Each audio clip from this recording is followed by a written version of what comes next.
베푸신 은혜를 한번 쭉 되돌아보았고, 또 앞으로 하나님이 어떻게 역사하실지 기대와 설레임으로 말씀을 묵상하면서 우리 예수교회가 어떤 교회가 되어야 될까, 또 어떤 교회를 지향하고 있을까, 또 그 교회가 그러하다면 그 교회를 섬기는 성도님들도 그들의 신앙도 그러해야 되겠지요. 좋은 교회, 좋은 성도의 모습은 어떤 모습일까? 참 성경에 많은 훌륭한 그런 신앙의 모습들이 소개되고 있는데, 이 데살로니가 교회를 살펴보면서 우리 교회와 또 성도들의 신앙이 이러했으면 너무 좋겠다라고 하는 기대를 가지게 됩니다. 이 데살로니가 교회는 바울에게 좀 특별한 의미를 주는 교회입니다. 사도행전 17장을 보시면 이제 빌립보에서 전도를 하고 교회를 세우고 그 다음 간 곳이 데살로니가라고 하는 도시입니다. 이곳에서 3주간 말씀을 전하고 전도를 했어요. 그러니까 3주 동안 전도를 했는데, 그곳에 살고 있는 유대인들이 핍박을 하게 됩니다. 그래서 바울이 가까스로 도망을 나와서 피신을 했던 곳이 바로 데살로니가입니다. 3주 동안 전도를 했는데, 그리고 급하게 피신해서 도망치듯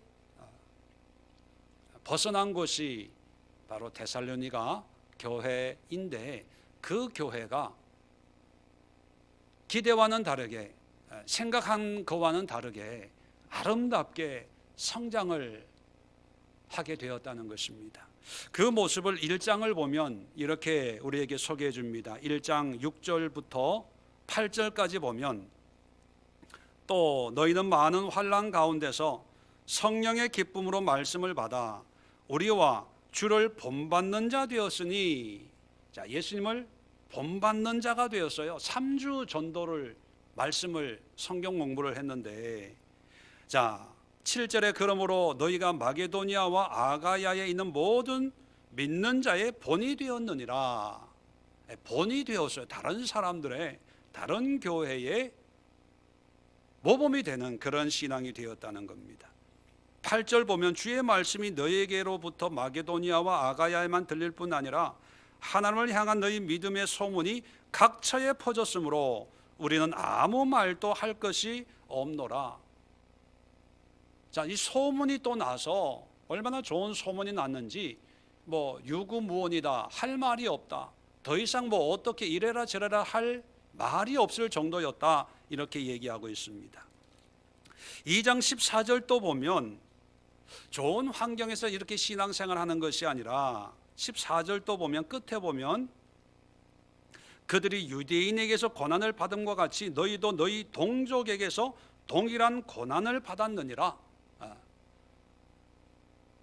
이 데살로니가 교회 교인들도 여전히 어렵고 힘들고 핍박을 받고 있는 중입니다. 자, 그런데 19절 보세요. 우리의 소망이나 기쁨이나 자랑의 면류관이 무엇이냐? 그가 강림하실 때, 이제 예수님이 강림하실 때죠. 우리 주 예수 앞에 너희가 아니냐. 자, 얼마나 이 데살로니가 교회 교인들이 기쁨을 주고 만족을 주고 믿음의 아름다운 열매가 되었던지, 예수님이 강림하실 때, 재림하실 때 너의 자랑이 뭐냐, 면류관이 뭐냐라고 묻는다면 나는 바로 너희다, 이렇게 얘기할 정도다 하는 거예요. 얼마나 기쁨을 주고 또 믿음의 아름다운 열매를 보여주고 있는가 하는 것을 알 수가 있습니다. 3장 9절 또 보면 우리가 우리 하나님 앞에서 너희로 말미암아 모든 기쁨으로 기뻐하니 너희를 위하여 능히 어떠한 감사로 하나님께 보답할까? 너무 기쁘다는 거예요. 그래서 하나님 앞에 무엇으로 이 감사를 보답할까 할 수 없을 정도라는 거예요. 감동을 먹는 거죠. 오랫동안 목회하고 또 여러 가지 프로그램으로 교회를 세웠으면 뭐 열심히 했으니까, 최선을 다했으니까 라고 생각할 수 있는데, 3주 말씀을 전했어요. 그리고 여전히 어려움이 있고 핍박이 있고 상황이 안 좋은 그런 여건에서 지도자가 갑자기 사라져 버렸어요. 여러분 같으면 그런 상황에서 신앙생활 하겠습니까? 다 흩어지겠죠. 내가 왜 굳이 예수를 믿고 이 어려움을 당해야 되겠냐? 힘들다, 불편하다, 지도자도 없다, 지도자도 도망갔는데 내가 뭐하러 여기 있겠냐? 아마 그런 생각 하겠지요. 그런데 이 데살로니가 교인들은요, 지도자가 없어도 그 받은 말씀을 가지고 신앙생활을 열심히 해서 다른 사람들에게, 다른 교회에 본이 되는 그런 교회가 됐다는 것입니다. 그러면 어떻게 해서 이런 결과가 나왔을까? 여러 가지가 있겠지만 오늘 4장 1절로 2절에 보면 이 데살로니가 교회가 아름다운 열매를 맺을 수 있었던 3가지 원인을 우리에게 얘기해 주고 있습니다. 첫 번째는 1절 볼까요? 4장 1절. 그러므로 형제들아, 우리가 끝으로 주 예수 안에서 너희에게 구하고 권면하노니, 너희가 마땅히 어떻게 행하며 하나님을 기쁘시게 할 수 있을지를 우리에게 배웠으니. 자, 하나님을 어떻게 기쁘시게 하고 또 믿음 생활을 어떻게 해야 되는가를 바울에게서 배웠다는 거예요. 이걸 보면 신앙생활을 잘 하기 위해서 필요한 것이 바로 배움입니다. 교육이라는 거죠. 교회의 기능이 여러 가지가 있는데 가장 중요한 것은 예배입니다. 하나님을 예배하기 위해서 교회가 있지요. 그런데 조심해야 될 것은 뭐냐면, 교회가 예배가 중요한데 예배 자체만 강조하면 구약의 성전처럼 돼버려요. 어떤 교회는 교회를 성전이다 이렇게 생각을 합니다.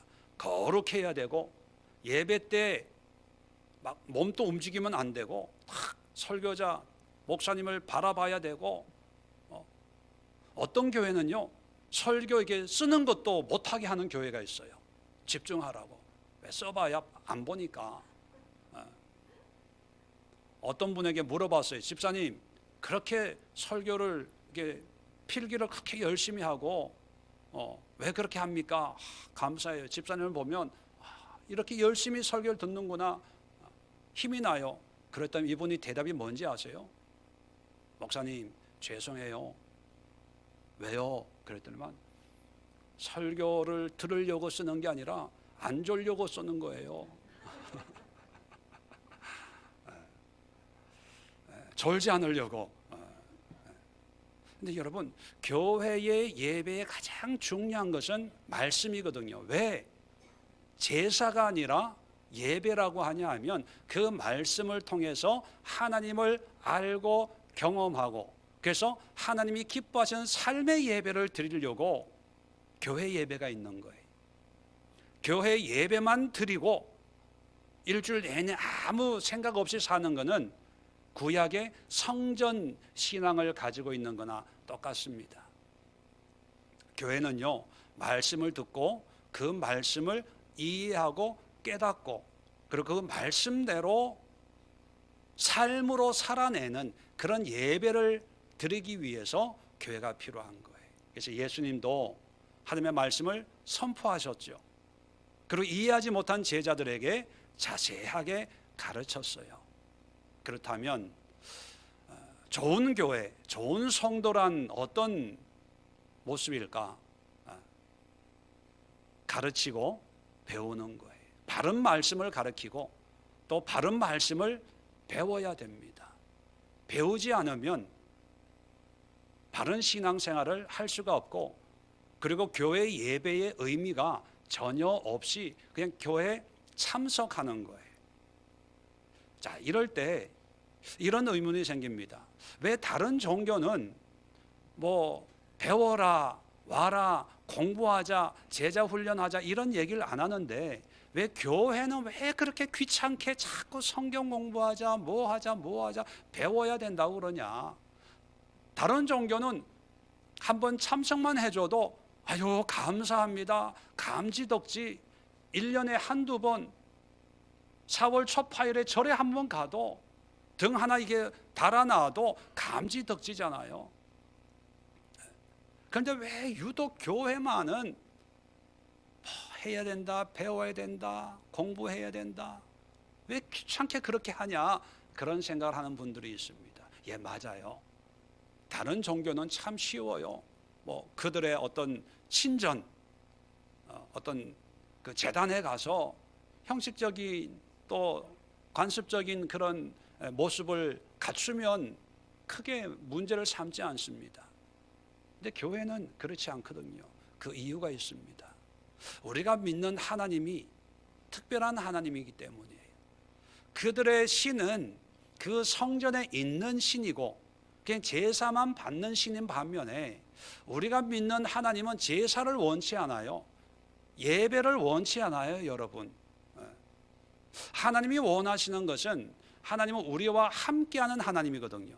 함께 한다는 것은 뭐냐면 우리의 일상, 우리의 24시간 365일 삶의 모든 모습과 함께 하고 싶어 하는 하나님이라는 거예요. 예배 때만이 아니라 교회 안에서만이 아니라 직장에서, 일터에서, 가정에서, 직장에서, 학교에서 우리의 삶에 관심을 가지고 있다는 거예요. 왜냐하면 하나님도 우리와 함께 하시는 분이니까. 그러니까 우리가 함께하는 하나님에 대해서 알아야 하나님이 뭘 기뻐하시고 뭘 원하시는지 알 수가 있는 거지요. 예를 든다면 부부 관계를 생각하면은 익숙할 거예요.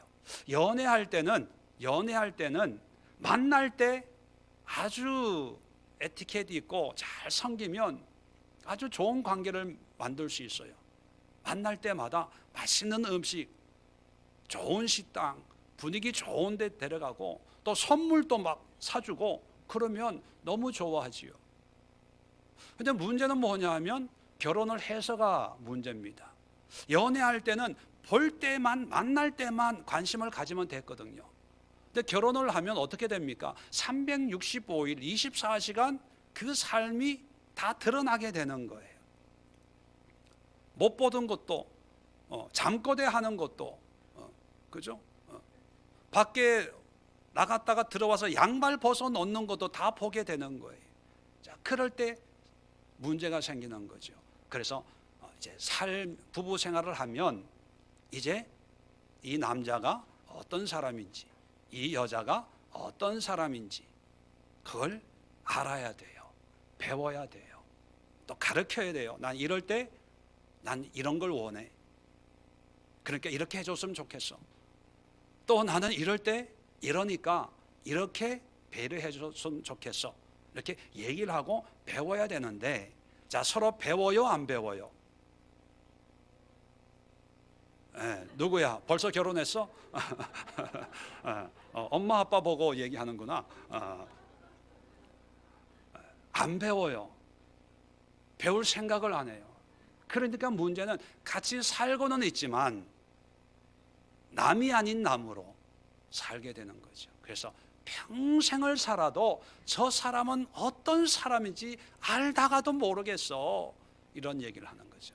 왜 남편을 쳐다보세요? 이게 비극 아닙니까? 짧은 인생 사는데 많은 사람을 알아야 되는 게 아니라 한 사람이라도 제대로 알고 그 사람을 기쁘게 만족하게 한다면 얼마나 행복한 가정생활 또 인생을 만들어 갈 수 있겠습니까? 근데 그걸 안 하는 거예요. 신앙도 마찬가지입니다.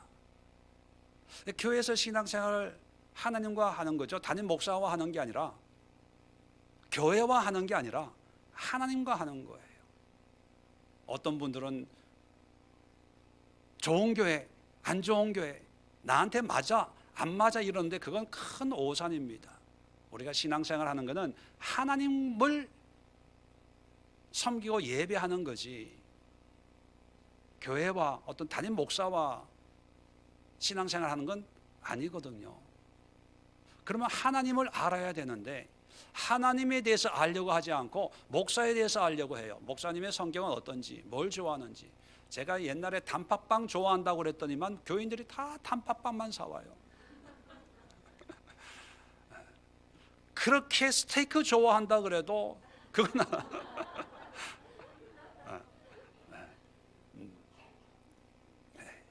하나님을 알아야 돼요. 하나님, 내가 밥 먹을 때 하나님은 어떤 모습을 기뻐하십니까? 내가 이런 사람 만났을 때 내가 어떻게 행동할 때 하나님이 기뻐하지요? 직장 생활할 때 어떤 마음으로 직장 생활을 하는 것이 하나님이 만족스러워하는 것일까요? 그리고 또 내 모습뿐만 아니라 이럴 때 하나님은 뭘 원하십니까? 하나님의 마음은 어때요? 하나님의 생각은 무엇입니까? 이걸 알아야 돼요. 알기 위해서 배워야 돼요. 여러분, 좋은 교회, 좋은 성도란 배우는 거예요. 알려고 하는 거예요. 그리고 가르쳐야 돼요. 바른 가르침, 바른 교육. 이 데살로니가 교회는 그런 교육이 비록 3주간의 짧은 시간이었지만 그 말씀을 붙들고 성도들이 하나님을 알려고 하고 배우려고 하고 또 그렇게 살려고 했더니만 주변에 좋은 소문이 나는 그런 교회가 되었다는 것입니다. 자, 두 번째, 오늘 계속해서 4장 끝부분에 보면 우리에게 배웠으니 곧 너희가 행하는 바라 더욱 많이 힘쓰라. 자, 행하고 있어요. 행하고 있는데 더욱 많이 힘쓰라. 이건 뭘까요? 더 열심히 하라는 거예요. 더 꾸준히 하라는 거예요. 지금 잘하고 있다고 자만하지 말고 더욱 힘써서 꾸준히 해라. 여러분, 하고 있는 일을 꾸준히 하는 게 뭘까요? 이게 훈련이에요. 훈련. 은혜는 일회성입니다. 은혜를 받아야 믿음 생활을 잘할 텐데 그런 생각을 해요. 예, 은혜가 필요하지요. 그런데 여러분, 은혜를 받아도요 믿음 생활 잘 할 수가 없는 경우가 너무나 많아요. 은혜는 받아요. 근데 믿음은 안 자라요. 어떤 분이 예배 때마다 항상 은혜를 받고 눈물로 기도하는 거예요.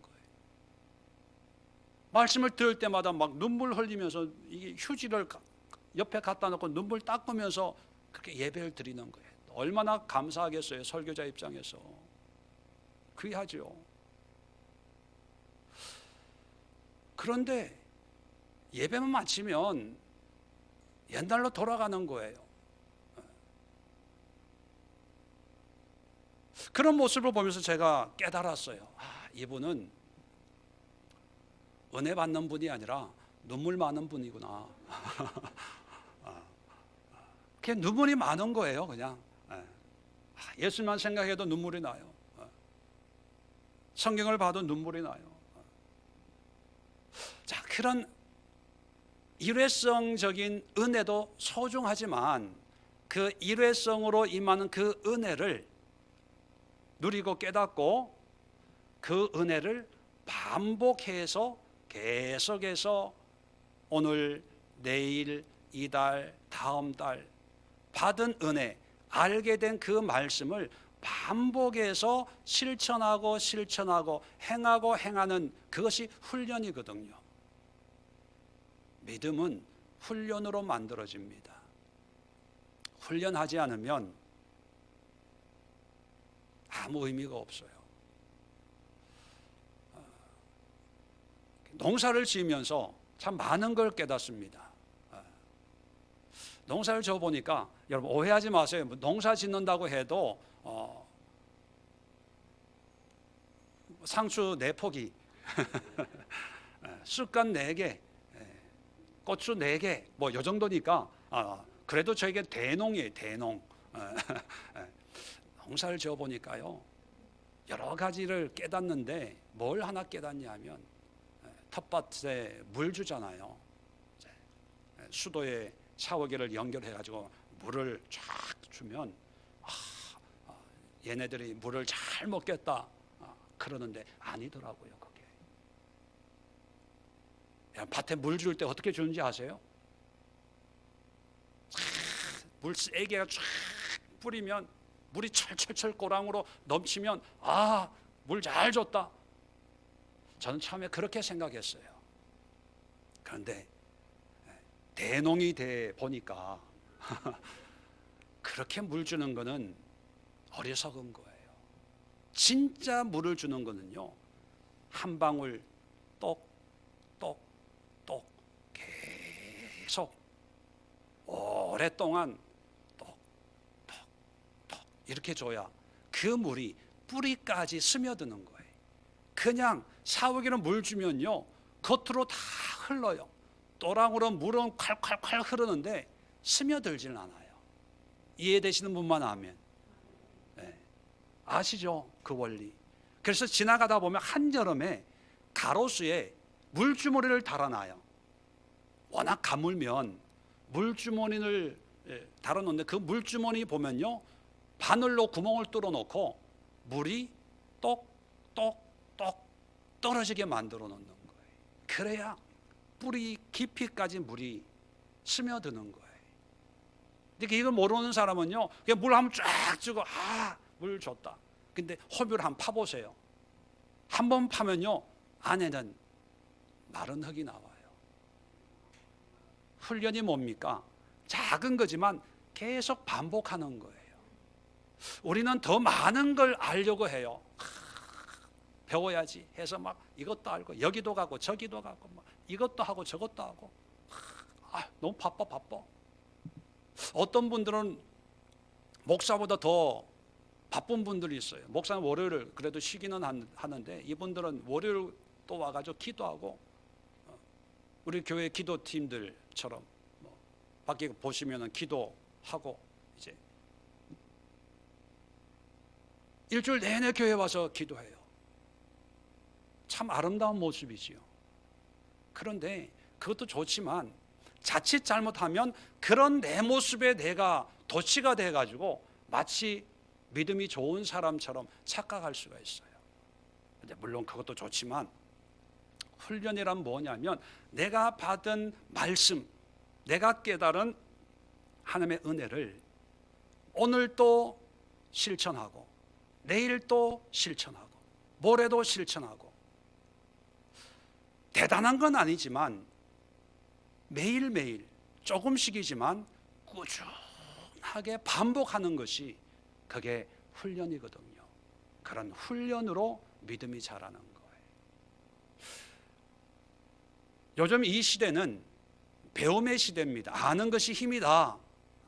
그런 사고가 있어서 신앙생활에서도 마치 아는 것이 믿음이다라고 착각하는 경우가 참 많아요. 그건 오해입니다. 물론 아는 것이 중요하지만 왜 알아야 됩니까? 그렇게 살기 위해서 아는 거거든요. 그런데 살지는 안 하고 많은 걸 아는 거에 지적인 충족에 그것이 믿음의 수준이라고 생각을 해서 깊이 있는 책을 보고 그걸 연구하고 그런 쪽에 또 관심을 가지고 그러면서 나는 당신보다는 차원이 달라 이렇게 생각할 수가 있거든요. 예수님의 제자들이 깊이 있는 신학적인 지식을 가져서 예수님의 제자가 됐나요? 오히려 예수님은 정말 세상적으로 무식한 사람들을 뽑았어요. 아무것도 아닌 사람들을 선택하셨어요. 왜냐하면 그들에게 지식은 없다 하더라도 깨달아 알게 된 것에 대해서 목숨 걸고 꾸준하게 그렇게 살아낼 수 있는 그런 마음 자세가 있기 때문이에요. 그래서 지적인 것보다 꾸준한 열심, 훈련의 삶을 사는 것이 신앙생활에 더 유익하다는 것을 우리는 기억해야 됩니다. 폭포수 같은 은혜도 중요하지만 오늘 말씀을 통해서 하나님이 이걸 원하시는구나 라고 하면 그것을 꾸준하게 1년, 2년, 3년, 10년 하다 보면 그 말씀이 내 삶이 되고 내 일부분이 되고 내 자신이 될 때 이것이 믿음이거든요. 교회가 성경을 공부하고 마가복음을 공부하고 말씀의 집을 하는 이유가 새로운 것을 알려주는 것이 아니라 훈련하도록 아는 것을 반복하고 반복하고 반복하고 그것이 목적이지 지금까지 그 누구도 알지 못했던 새로운 것을 신세계를 보여주기 위해서 교회에서 여러 가지 교육 프로그램을 운영하는 게 아니다라는 것을 우리가 기억해야 됩니다. 데살로니가 교회는요 3주간 배웠던 그 말씀을 행하고 또 행하고 그리고 바울이 더욱 많이 힘쓰라 뭡니까? 계속 그렇게 해. 다른 건 몰라도 괜찮아. 알고 있는 건 그렇게 해. 여러분 좋은 교회, 좋은 성도의 모습이 어떠한가 한번 여러분 스스로 한번 정리하시고 좋은 성도가 될 수 있도록 새롭게 결단할 수 있는 시간이 될 수 있기를 바랍니다. 세 번째는 2절입니다. 2절에 우리가 주 예수로 말미암아 너희에게 무슨 명령으로 준 것을 너희가 아느니라. 자, 여기 보니까 명령으로 준 것을 안다. 이게 서로 자세한 내용은 이제 뒤에 나오겠지만 이제 예수님 바울이 이 교인들에게 이제는 이렇게 살아야 된다라고 하는 이제 명령을 했다는 걸 알 수가 있습니다. 해도 되고 안 해도 되는 것이 아니라 반드시 해야 될 것. 여러분 이제 배웠어요. 이제 훈련했어요. 그러면 그 다음에 명령이 떨어집니다. 군인들처럼 이제 명령이 떨어져요. 자, 이 명령으로 사는 삶을 우리가 보통 사명이다, 사명 있는 삶이다 이런 표현을 쓰죠. 사명. 이 사명 그러면 어떤 분들은 특별하게 목회자나 선교사나 어떤 사역적인 특정한 일을 하기 위해서 하나님이 부르시고 또는 하나님께 헌신하는 그런 사람들이라고 여깁니다. 근데 여러분 사명은 모든 성도들 목사뿐만 아니라 모든 믿는 자들이 최종적으로 가져야 될 신앙의 태도가 사명입니다. 사명은 하나님의 명령을 깨닫는 거예요. 하나님이 나에게 이런 은혜와 이런 믿음을 준 것은 나에게 이렇게 살라고 말씀하시는구나. 그걸 깨닫는 거거든요. 근데 신앙은 뭐냐 하면 하나님의 명령으로 책임감을 가지고 사명감으로 주님을 섬기는 거예요. 신앙생활은 취미생활이 아닙니다. 신앙생활은 어떤 선택이 아니에요.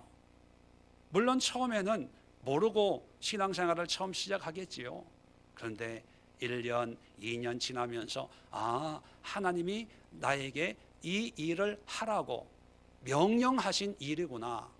이런 마음으로 이제 신앙생활을 하는 거죠.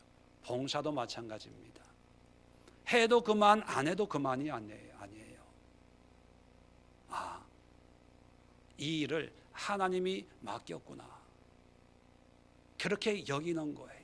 직분도 마찬가지입니다. 교회가 직분 주는 게 아니고 목사님이 직분 주는 게 절대로 아니에요. 누가 주는 겁니까? 하나님이 주는 거라는 것을 우리가 일반적으로 알고 있잖아요.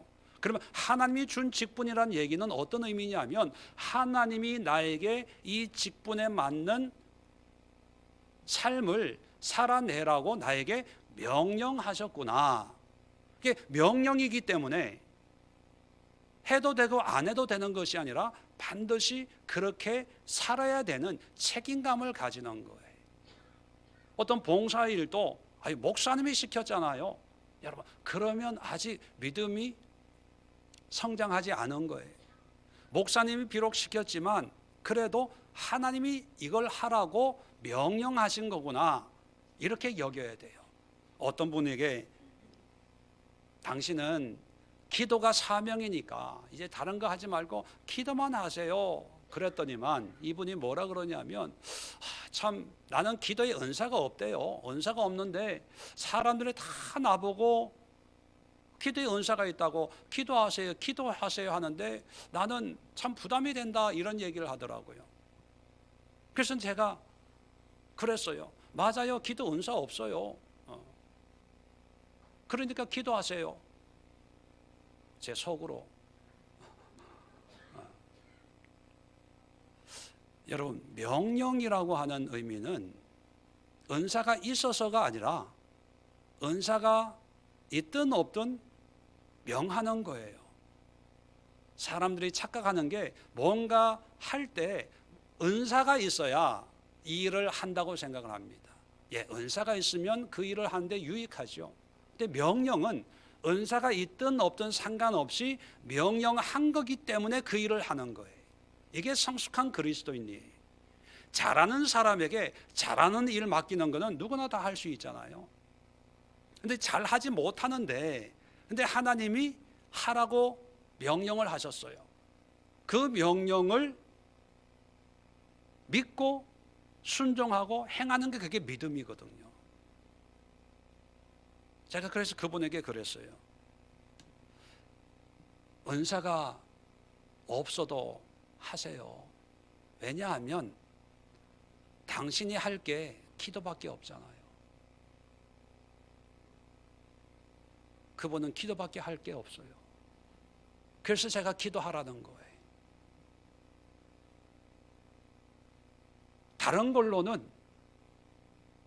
교회를 위해서나 하나님을 위해서나 성도를 위해서 할 수 있는 게 없어서 기도라도 하세요. 그 기도까지도 안 하면 아마 이상하게 될 것 같아서 근데 안 하시더라고요. 폼만 재고 모양만 갖추고. 여러분, 사명은 은사로 하는 게 아니라 명령으로 해요. 그 명령은 내가 믿음으로 하나님이 나에게 명령하신 겁니다. 그래서 그 자리를 끝까지 지키는 거예요. 또 말 나온 김에 대농을 하다 보니까 배운 게 또 하나 있는데, 농사를 지으면서 하나 깨달은 게 또 있는데 뭐냐 하면, 있어야 될 곳에 있어야 하는구나, 그걸 깨달아요. 들것이 얼마나 이뻐요. 맨드라미 이런 게 참 이쁘고 뭐 애기 똥풀 뭐 이런 게 있더라고요. 근데 있어야 될 곳에 논두렁에 있으면 참 이쁜데 그게 마당 한가운데 잔디밭에 있으니까 잡초가 되더라고요. 잡초. 꽃도 꽃밭에 있어야 되는데 엉뚱한 데 있으니까 이게 섞여가지고 화초인지 잡초인지 구별이 안 돼요. 자기는 꽃이라고 주장하지만 잡초더미 속에 있으니까, 거름더미 속에 있으니까 그냥 잡초나 똑같아요. 아담과 하와가 타락을 한 뒤에 아담에게 경작을 하는 저주를 내리죠. 왜 하나님이 경작하는 것을 저주로 명령하셨을까? 물론 여러 가지 의미가 있지만 그 경작을 하면서 깨달으라는 거죠. 뭐냐 하면 있어야 될 곳에 있게 하는 게 그게 능력이야. 이것저것 내가 하고 싶은 거 하고 가고 싶은 거 가고 내 선택으로 내 결단으로 이렇게 할래 저렇게 할래, 그것이 얼마나 무질서하고 또 하나님의 그 창조의 조화에 얼마나 보기 싫은 모습인가 한번 봐라. 따먹지 말라는 걸 따먹었거든요. 하지 말라는 걸 했거든요. 이게 병작을 해보면 야, 이 풀이 야, 저 바깥에 나지 왜 항상 여기 나냐. 그래서 호미로 이렇게 파내야 되는 그런 걸 하게 되잖아. 그게 농사 아닙니까? 아마 그런 걸 통해서 있어야 될 곳에 있는 것이 은혜고 능력이고 믿음이구나. 그동안 내가 있어서 안 될 곳에 있었고 있어야 될 곳에 없었구나. 아마 그걸 뼈저리게 느끼라고 그런 훈련을 하게 하신 게 아닌가 그런 생각을 합니다. 여러분, 명령은 뭐예요? 내가 있어야 될 이곳에 끝까지 그 자리를 지키는 거예요. 사람 눈치가 보여요. 환경적으로 어려워요. 이 자리가 내 자리가 아닌 것 같다는 생각이 들기도 해요. 그런데 하나님이 나를 여기 심으셨어. 내가 여기 있는 것은 하나님이 나에게 주신 사명이야. 그리고 사명으로 하는 거예요. 저는 저희 교회 모든 성도님들이 무슨 일을 하든 교사든 에클레시아 리더든 찬양이든 모든 것이 누가 시켜서 하는 것이 아니라 내가 은사가 있으니까 하는 것이 아니라 시간이 되니까 하는 것이 아니라 하나님이 나에게 맡겨주신 사명이야 라고 하는 사명감으로 감당하는 그런 성도들이 될 수 있기를 바랍니다. 14주년을 맞이하면서 우리 예수교회가 많은 교회들 가운데 대단한 교회는 아니지만 그래도 한결같은 마음으로 좌고 우면하지 않고 오직 한 길을 달려왔다고 생각을 합니다. 길다면 길고 짧다면 짧은 그 기간이지만 또 고난이 있었다면 있었고 또 없었다면 없었던 그런 여정이었지만 하나님 앞에 정말 사명을 가지고 말씀과 기도와 예배 다른 거에 관심 두지 않고 꾸준하게 달려왔습니다. 앞으로도 그렇게 할 것입니다. 그런 교회를 함께 섬겨나가는 우리 성도님들도 좋은 성도로서 하나님을 배우시기를 부탁을 드립니다.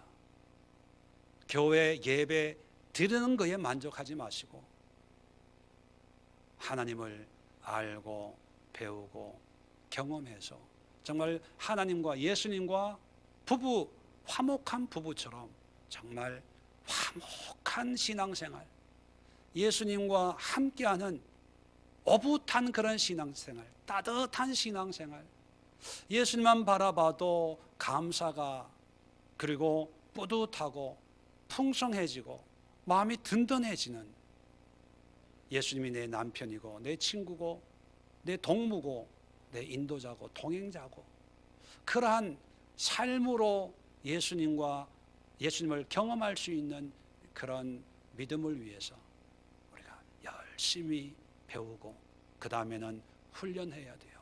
배움으로 끝이 나지 않습니다. 옥하는 목사님이라고 사랑의 교회 돌아가신 분인데 제자 훈련을 40년을 하시고 지금의 사랑의 교회를 세웠습니다. 이분이 미국에 오셔서 사랑의 교회 그 제자 훈련 프로그램을 이제 미국에 있는 목사님들 모아놓고 또 이렇게 1차, 2차 쭉 하셨거든요. 그때 오셔서 돌아가시기 전이었죠. 그분이 와서 첫 시간에 그분은 항상 그 세미나를 할 때마다 첫 시간 타이틀이 뭐냐면 광인론입니다. 광인론. 광인론이라고 하는 것은 미칠 광. 여기에 미쳐야 된다. 그런 주제로 이제 말씀하는데 뭐라고 말씀하셨냐면 자기가 한 제자 훈련은 실패했다. 그런 말씀을 하셨어요. 그 실패한 이유가 뭐냐면 삶이 바뀌어지지 않고 교회만 부흥이 됐다는 거예요. 교회만 부흥. 자기는 교회가 이렇게 커지는 걸 원치 않았다는 거예요. 근데 그 후임으로 오신 목사님에 의해서 교회는 더 커지고, 실패한 이유가 뭐냐 하면 제자 훈련은 해서 많이 배우는데 삶이 안 바뀐다는 거예요. 삶이. 그리고 제자 훈련하는 이유가 뭐냐 하면 교회 봉사자가 되려면 제자 훈련을 기본적으로 해야 되니까 1단계, 2단계, 3단계 해야 뭐 성가대도 하고 교사도 하고 뭘 하고 직분도 받으니까, 그걸 안 하면 그 교회에서는 이게 어떤 속된 말 명함을 못 내미니까 무조건 1단계, 2단계, 3단계를 하게 되는 거예요. 훈련은 여러분, 하나님이 주신 그 말씀 하나를 붙들고 어떤 경우에는 평생을 씨름할 수 있어요. 어떤 경우에는 한 달을 씨름할 수 있어요. 그것이 나의 것이 되도록 꾸준하게 또 하고 또 하고 힘써 더 열심히, 지금 하고 있어요. 하고 있는데도 또 열심히 하라는 거예요. 훈련해야 됩니다. 새로운 것, 내가 몰랐던 것, 아는 것도 중요하지만 이미 알고 있는 거라도 내 것으로 만들어서 그러한 삶을 살 때 그 다음에 또 배우고 익혀야지, 살지도 못하는데 아는 것 많아요. 그것은 훈련이 없는 배움은 뭐가 됐냐면요, 상대방을 비판하는 칼이 될 수 있어요. 너 왜 이렇게 해? 너 이런 거 왜 안 해? 이걸 알았으면 이렇게 해야지. 칼로 비수가 되어서 상처를 줍니다. 훈련을 한 사람에게 하나님의 사명을 줘요. 훈련 없는 사명은 있을 수가 없습니다. 왜요? 훈련이 안 됐는데 어떻게 하나님이 쓰시겠습니까? 그건 자기 생각이에요. 자기 마음이에요. 자기 뜻이에요.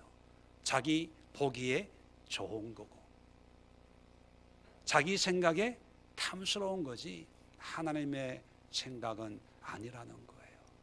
내가 열심히 하면 하나님이 사명을 주셔서 그 사명으로 일생을 흔들리지 않고 요동치 않는 그런 삶을 살아내는 믿음의 반석 위에 세워지는 그런 신앙의 주인공이 될 수 있다는 것을 다시 한번 마음에 되새기고, 우리 예수교회가 14년을 맞이하면서 또 앞으로 남은 생에 또 남은 사역을 감당하기 위해서 좋은 교회, 좋은 성도로서 주님 앞에 쓰임받는 우리 모두가 될 수 있기를 주의 이름으로 축원을 드립니다. 기도하겠습니다. 좋으신 하나님 아버지, 감사합니다. 오늘 예수의 교회 설립 14주년을 맞이하면서 성경에서 말씀하고 있는 주님이 원하시는 좋은 교회, 좋은 성도의 모습이 어떤 것인가, 바로 데살로니가 교회를 통해서 함께 살펴보았습니다. 우리 예수의 교회 위에도 바른 진리의 말씀을 가르치고 또 그 말씀을 배우고 배운 그 말씀을 우리의 삶 속에 실천하고자 끊임없이 훈련하고 반복하고 도전해서 그 말씀이 내 삶의 일부가 되고 내 자신이 되고 내 생활이 되는 그런 훈련의 신앙이 되어질 수 있게 하시고, 그런 훈련이 되었을 때 하나님께서 주시는 사명을 감당하는 그런 성숙한 그리스도인들로 세워주시기를 간절히 기도합니다. 세상이 나날이 혼란해지고 혼탁해지고 좀 더 쉽게 편안하게 세상적인 유익, 마음의 위로와 위안과 인본주의적이고 유행을 따라 살아내려고 하는 그런 흐름 속에 있습니다.